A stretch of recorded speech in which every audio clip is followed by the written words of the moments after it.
नेताजी अमीर थे लेकिन मेयर बने तो हो गए सुपर अमीर। आरटीआई एक्टिविस्ट के खुलासे से देहरादून में आया सियासी भूचाल। देहरादून के मेयर की 10 गुना बढ़ गई संपत्ति। कांग्रेस बोली मेयर का इस्तीफा हो और मुख्यमंत्री कराएं जांच। जनता नेताओं को इसलिए चुनकर कुर्सी देती है कि वो कुर्सी पर बैठकर उसके विकास के लिए काम करेंगे, लेकिन अक्सर ही ऐसा होता है कि नेताजी जैसे ही कुर्सी पर बैठते हैं वो जनता का कम अपना विकास ज्यादा करने लगते हैं। अब उत्तराखंड के देहरादून का ही मामला देख लीजिए, जहां के मेयर की संपत्ति 2 गुनी 3 गुनी नहीं बल्कि सीधे 10 गुना बढ़ गई और इसका खुलासा हुआ है एक आरटीआई से। और जब ये इस बात का खुलासा हुआ तब से ही बवाल मचा हुआ है। कांग्रेस ने सीधे सूबे के मुख्यमंत्री से ही जांच की मांग कर दी। वैसे कौन है मेयर साहब जो इतनी तेजी से अमीर हुए और किसने लगाई ये आरटीआई और कांग्रेस क्या करने वाली है, बताएंगे सब इसी वीडियो में।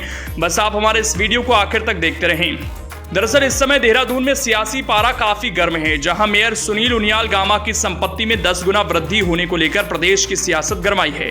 इसमें कांग्रेस का आरोप है कि मेयर ने आय से अधिक संपत्ति जमा की। इसको लेकर कांग्रेस प्रदेश अध्यक्ष करण माहारा ने प्रेस कॉन्फ्रेंस भी की, जिसमें माहारा मेयर की संपत्ति में हुई बेतहाशा वृद्धि को लेकर सुनील उनियाल पर जमकर बरसे। इस दौरान करण माहारा ने कहा, आरटीआई में देहरादून मेयर गामा की आय से अधिक संपत्ति का खुलासा हुआ है।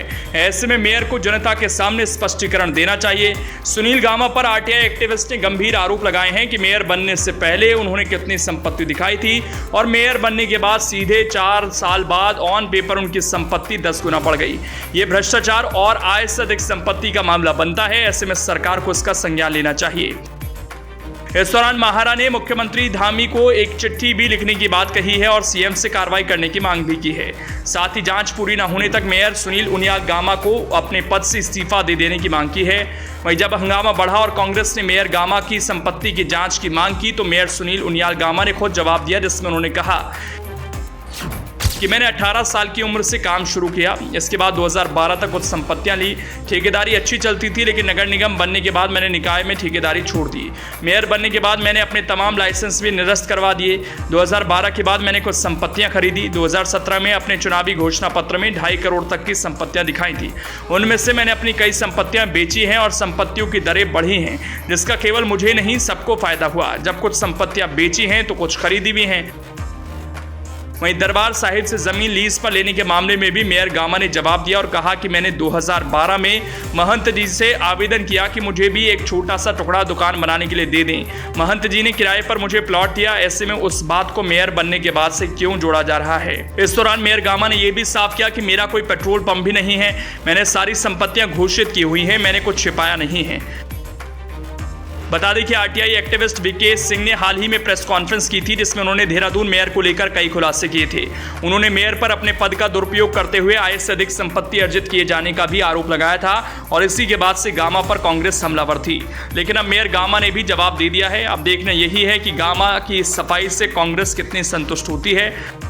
जो मैंने 18 वर्ष की उम्र में अपना काम प्रारंभ किया, एक पान की दुकान से मेरा सफ़र शुरू हुआ और पान की दुकान के साथ साथ मैंने चाउमीन की दुकान 2012 तक कुछ संपत्तियां ली और संपत्ति लेने के बाद अब जो संपत्तियां जो मैंने चुनाव में दिखाई वो 2-2.5 करोड़ के आसपास मैंने दिखाई थी और उस संपत्ति की कीमत आज जो कह रहे हैं कि मार्केट वैल्यू जो आपने 5 करोड़ की दिखाई है आज वो 20 करोड़ की हो गई। तो वो जो अगर मैं उसमें मैंने कुछ संपत्तियां अधिकतर बेच दी हैं जो मैंने अपने चुनाव घोषणा पत्र में दिखाई हैं। अधिकतर संपत्तियां बेच चुका हूं, उसका कहीं जिक्र नहीं है। जो संपत्तियां बेची हैं उन संपत्तियों को जो बेच के मैंने कुछ संपत्तियां और ले ली। जो जैसे शहर में मेरे कुछ प्लॉट थे 2012 से पहले के जो मेरे प्लॉट थे वो मैंने सेल आउट कर दिए।